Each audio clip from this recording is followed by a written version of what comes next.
Welcome to the Mike Litton Experience podcast. Mike has over 31 years experience in real estate, finance, and investing. He's passionate about being a father, a teacher, a realtor, an investor, and a leader. Everyone has a story, and our passion is to help them tell it. And now, introducing the host of the Mike Litton Experience, Mike Litton. So what can you expect from the Mike Litton Experience? You can expect stories that will inspire, motivate, advice that will sharpen your focus, and expert information on real estate, finance, and market conditions. Later, and you'll go to China and back. Count me in. Wow. So the German freighter had Malaysian sailors, fabulous, sweetest people ever. Not Malaysian, they were from Myanmar. Mm-hmm. The captain was Russian and Ukrainian, and everybody spoke English. I mean, we are really lucky. The number one second language is English. I'm not kidding. Most people speak it. So I was on a freighter travel. Why? Why? God, it's the coolest thing ever. Okay. Why is it the coolest thing ever? Because I've never been on one, and I'm sure a bunch of people that are listening to this have never been on one. No, it's the coolest thing ever. Okay. So I am not a cruiser. I did one cruise in my life. And actually, here's a funny one. I leave on Saturday to go on a Caribbean cruise, a whole different thing. But I got to tell you about the freighter thing. So the story is me and 25 sailors went to China. Mm-hmm. So I'm in Port Keelung, which is Kuala Lumpur in Malaysia, and I meet my freighter. And it's a French ship, beautiful, believe it or not. And I think it was the third largest shipping company at the time. And they were just enamored with me because, oh my gosh, 25 sailors and one woman, right? And a woman traveling alone, and and my cabin was right next to the captain's. So I had a really nice view, actually. I can go anywhere on the ship. This was the cool thing. I could go in the engine room, which I didn't run around there very much, but my dad was a welder. And I knew how to do that. So those big machines didn't intimidate me. I loved them. But I go on the bridge anytime I wanted. There was no place on that ship that I couldn't go. And one day I made cookies for the crew, which was an adventure in the kitchen. That was different. But it was like I had free time. I had so much time. I brought a lot of books. This was before Kindles and all of that. So I brought books and I wrote a lot. And that's really when a lot of my writing came through, because people would email me back and they'd say, Susan, you've got to write a book. You've got it. Well, okay, sure. And a lot of my stories are actually on SuzanneOwens.com, SUZAN Owens.com. I posted a lot of that, so I'll travel blog. But the travel, okay, French freighter, and you think, yeah, I'm not sure. Well, the French ship, everything was white linen. We had a steward that would take care of my linens and would serve us every night. I ate with the officers. They were all French, and the crew is from Romania. And before dinner, we would have an aperitif in the lounge, which was lovely. And then we'd go in and have dinner, which was French food. So any number of we'd eat for 2-3 hours. I mean, it was some nights I felt like, oh, just give me a croque monsieur or a cheese sandwich, right? And just send me to my room. It's like, I don't need to do the whole dinner thing. But it was elegant. It really was. And on a freighter. On a freighter. It was amazing. Yeah, CMA, CGM. And I know all the other ones. And the thing of it is, I think they have lots of rooms. I mean, if you're interested, lots of cabins are available because those ships were built with more crew in mind. Well, they don't have all that crew anymore. So there's cabins to be had, and it wasn't that expensive. And again, everything. The thing is, and then you pull into the port, make sure you have a visa in China. But you pull into the port and they will say every time, we will not wait for you. Mm-hmm. So make sure you get back to the ship on time. And so I just, the sailors would go in for the day. I'd ride in with them wherever we were. I loved Hong Kong. We stopped at Hong Kong a lot. Because I've done this a number of times. I did 75 days going from Europe to China and back. So Wow. we had lots of different ports. Yeah, yeah. And you're just free to go. And if you feel like you want a tour, there's easy ones. You go to a hotel and they'll give you a tour.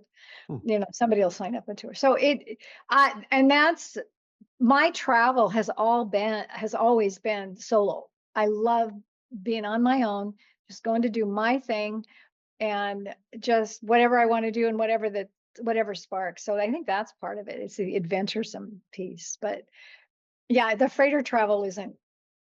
I'll tell you this, but it'll be a story for another day. You have to call me back. Um, the reason part of the reason that I continue to do freighter travel is that I fell in love with the captain. And we were engaged for a while. So I would travel with him as his épouse or his wife. And so I would get to go a lot of different places with him as that. But truly, I'd do it again in a heartbeat because it was just, it's so much time. You, you really get to understand what it means to have a lot of time and your free time. And as a writer, it was a gift. That's awesome. So Yeah. it's an opportunity to get away Absolutely. and meet a Absolutely. spouse. Well, there you go. We never did get married. That's another story. But So, 2 years so the love boat was actually a freighter. right. Yeah, it was. We had so much fun. It was great. Yeah. Yeah, it was and then he lived in Nice. So he lived in the French Riviera. Yeah. So we would spend a couple of months in the French Riviera and then we'd come back and we'd live in Spokane for a while and then we'd be on the freighter. I mean, it was a lot of fun, let me tell you. Those were great years too. I had lots of great years. Well, you can tell. You certainly light up when you talk about it. Yeah, it was fun. So at some point, you made a decision to write a book about numerology.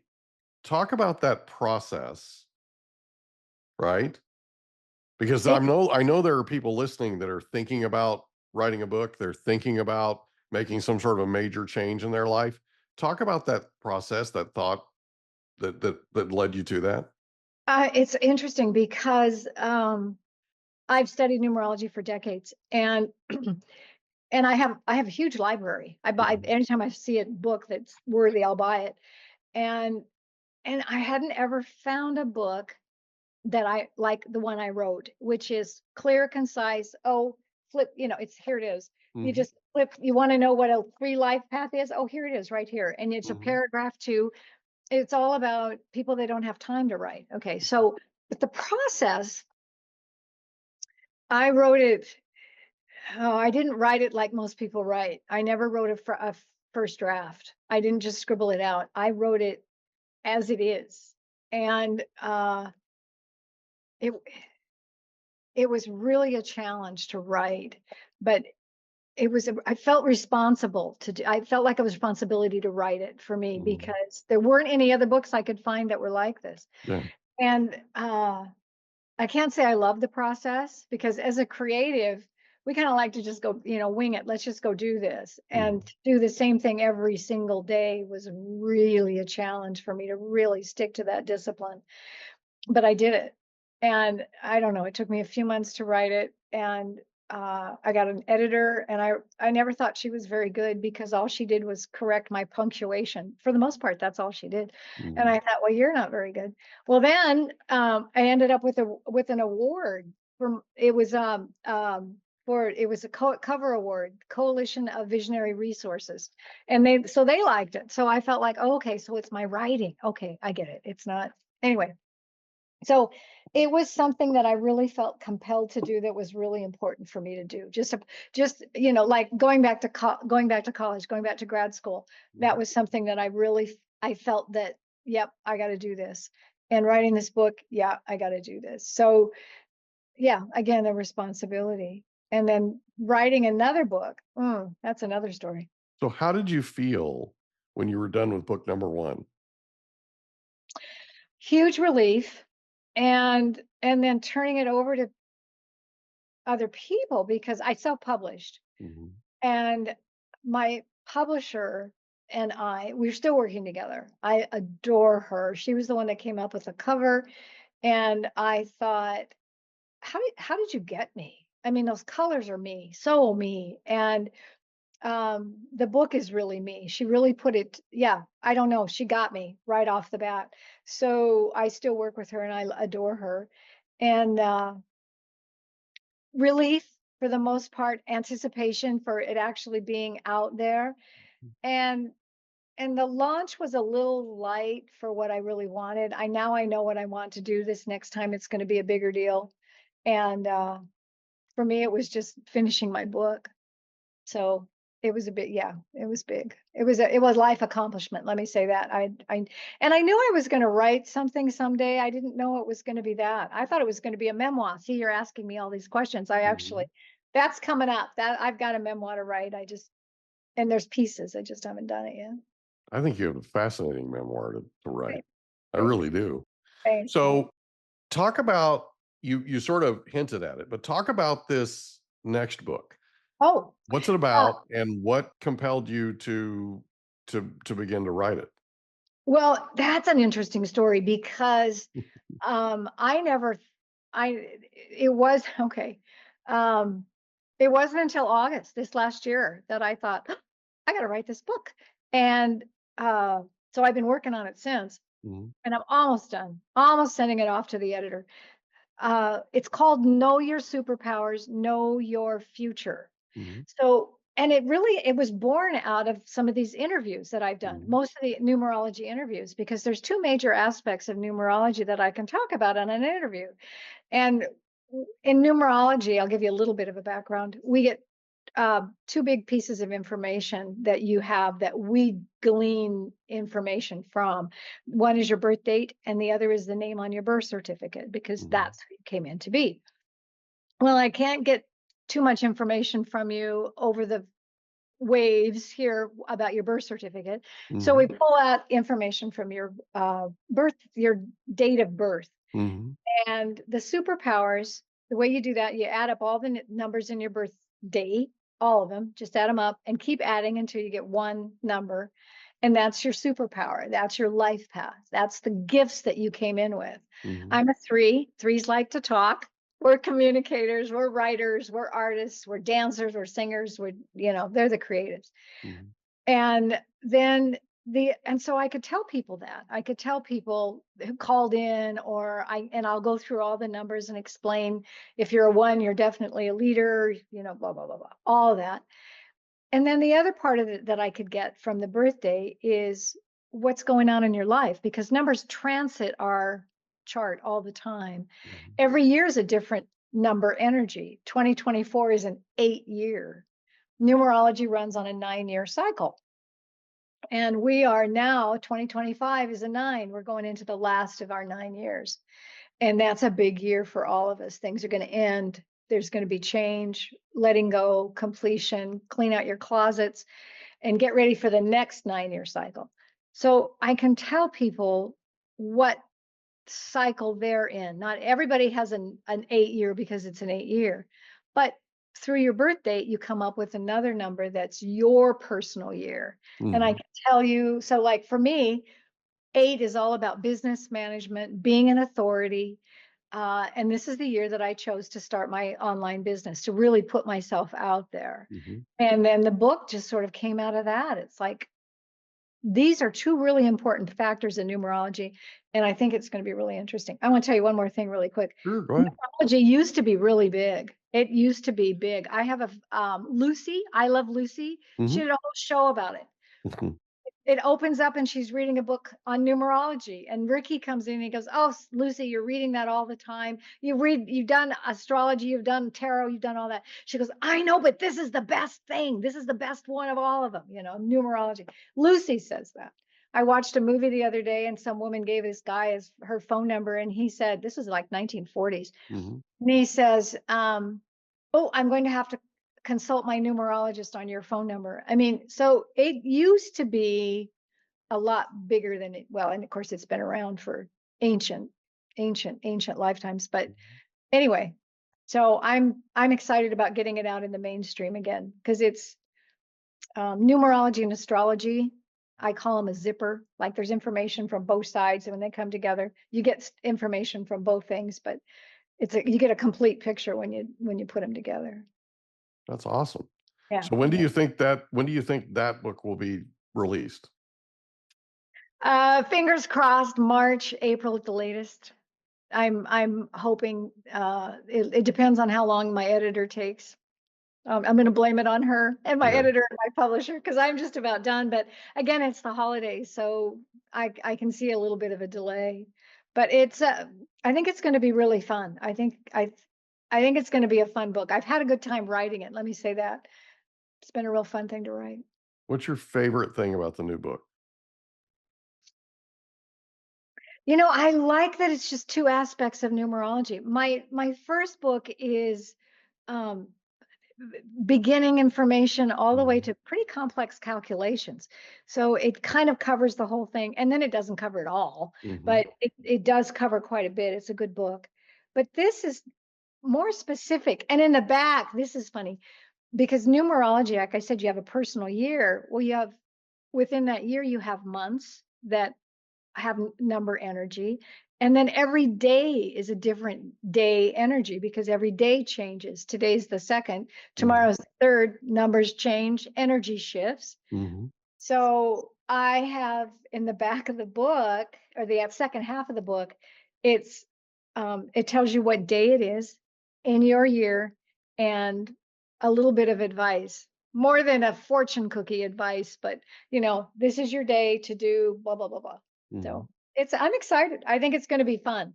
And that's my intention. It'll be fun. And it's going to be a good platform for me to do more interviews and do more social media exchanges, that kind of thing. So what's the number one thing the reader's going to take from your new book? Superpowers. Seriously. I mean, I wish I'd known that I was good at some things when I was growing up. Like, wow, Susan, you have an aptitude for this. Well, here's your numbers. This is what your numbers say you're good at. Well, at least I looked at that, right? I think that's a big part. The superpowers is a big piece of it. But then also knowing that numbers have energy and things shift. And for me, like I said, in an 8-year, it's a good year to put your business together and put yourself out there. Next year is not a great year to start something new, really. I mean, the book is going to be completed next year. That's okay. But it's not a great year to start a business. It's a really good year to finish up, for completions, and things get cleaned out and let go and forgive and just put things aside, because 2026 is a 1 year. And then we get to start the whole cycle over again. And so what are the dynamics of a 1 year? New beginnings. Okay. Absolutely. This is your year to write down, and it's important to write down things too, Mike. People don't realize that because they've got all their goals floating around in their head. You need to, that's not enough. You need to put it in the material form. And I'm a writer, so I don't mind writing things down. And even if you don't like to write, just notes or something to make that material. And then a 1 year is all about what do you want to manifest for the next 9 years? What do you really, how do you see yourself in 9 years? What is it that you want? And okay, I'll tell you this is how I tell, now we're into numerology, so I'm going faster. But there's, in a 1 year, this is what I tell people. You have 3 columns. This is your manifestation. The first column is your must have. So what must you have in your life? Okay, well, good health, right? That's something you really must have. And then make a big list of a lot of other ones.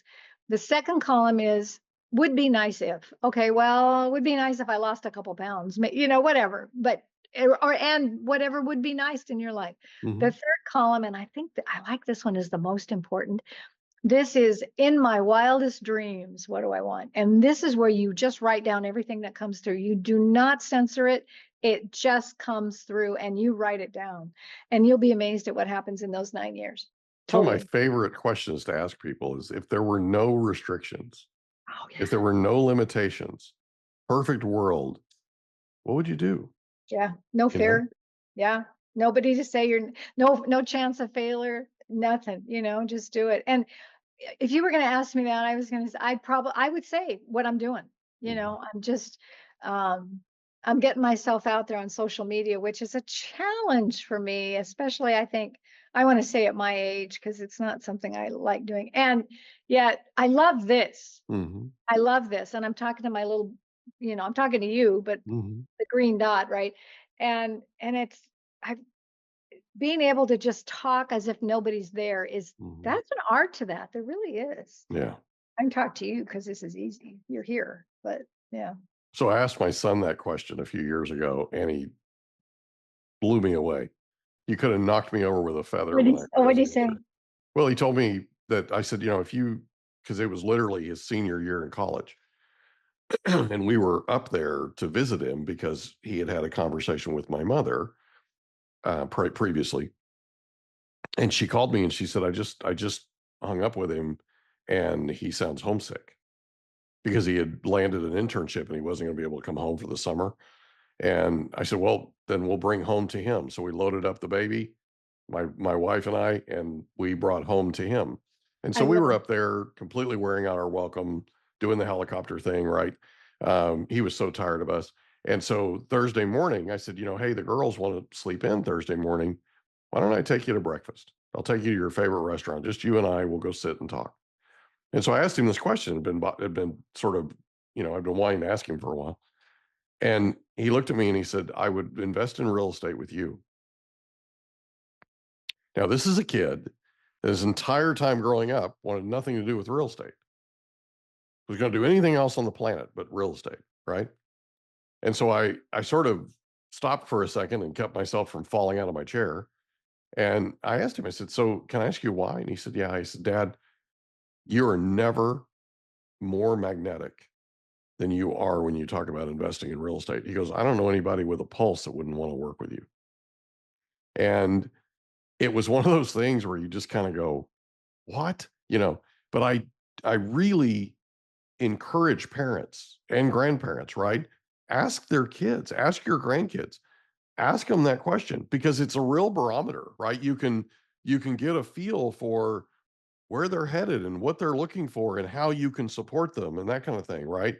Um, it's just fascinating to me. Absolutely fascinating. It's one of my favorite questions to ask. And usually what I hear is I'm doing what I would be doing, if there were no restrictions type thing. But there are times when people will just, and especially kids, will just come out of the blue with something and it just rocks your world. It completely changed the way I looked at things and completely changed the way I looked at his future and, where he was headed and all that kind of stuff. And he's going to be joining us in our real estate investment company and working with me. So, kind of cool. Yeah. So anyway, so is there anything else you'd like to cover before we wrap up? Real estate. I want to talk about that now. I love real estate, and I own a couple properties, vacation rentals that I've Yeah. had in places that I want to visit, right, or that I Yeah. like to go visit and like to live. And my daughter, the other day, she's a baker, master Mhm. baker, and she's killing it. It's just so fabulous to watch. And she said, Mom, I want to buy real estate with you. I want, so wow, I that one kind of like again surprised me. Yeah. But I get it. Passive income, you got it, girl, as long as you want, you want to do that. So yeah. And then the other one is working on her own business too, doing this salad thing. So it's just fabulous. Anyway, you know what, Mike? I think we did it. I love this conversation. Well, Yeah. what's not to like? I get to talk the whole time. So, it's That's what we really, want. I know. We want that. We want to hear from you. I don't want people hearing from me. I want to hear your story, right? Well, That's yeah. our passion. Our passion is to help you tell your story. And so we try to ask the questions that we need to ask that are revelatory, right? And that give our listeners an opportunity to get to know you, because we know that that's what they're after. There's a thing in the podcast world called impactful listens, and our host company monitors that, and it's the percentage of the listens to your podcast, and we're over 1.6 million now total, that listen to 75% or more of your podcast episode. Do you know we're at 80%? Oh my gosh, that's fabulous. So 80% of the listens, over 1.6 million, like we're approaching 1.7 million. We're in 54 countries worldwide. Okay. It's really cool. Yeah. And far beyond what I expected, right? But that really, we're onto something. We're capturing people and we're keeping them. And it's something I'm just incredibly proud of. So, and I know that that's going to be the case with this interview as well. So I cannot thank you enough for being here and being our guest on the Mike Litton Experience. This has been so much fun and such a fast time. It's amazing how fast the time went by. I know, but yeah, me and my stories. I love it. And again, oh, real quick, wisdom and numerology.com or find it on Amazon. Yeah. So last little plug for my book. But You got yeah, it. ask me back. I got more to tell you about my life. There's more you haven't heard. That's awesome. I love it. Suzanne Owens, thank you so much for being here. Thanks, Mike. What a Great to pleasure. meet you. Take care. Yeah. We hope you enjoyed another episode of the Mike Litton Experience. If you did, do us a favor, smash that subscribe button, tell your friends, family, and coworkers about our program, and wherever you get your podcasts, please leave us a rating. It helps us to connect with quality people just like you. And that's a wrap. Another episode of the Mike Litton Experience in the books. Reach out to Mike on Instagram at Litton Realty. Want to meet with Mike? Check out calendly.com/Rio760.